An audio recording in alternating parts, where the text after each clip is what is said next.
Ceremony bersama.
ធ្លាប់ស្ដាប់បាត់ហ្នឹង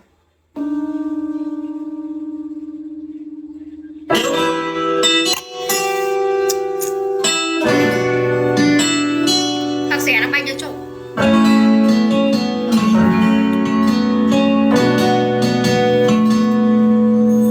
មនុស្សយកសំដី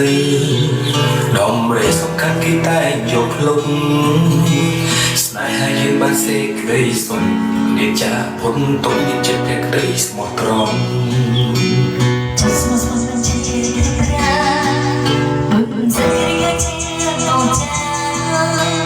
ពេលបងស្នេហ៍ដូចអូនមិនព្រមឆ្លើយមិនព្រមវាចា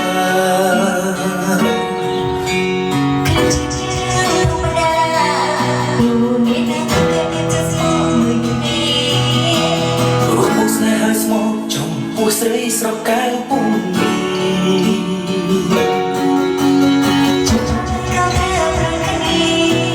ស្នេហាមិនបីជាសុបាអូនសម័យតែប្រមានចាស់រកទុកចូលសុំរងជារ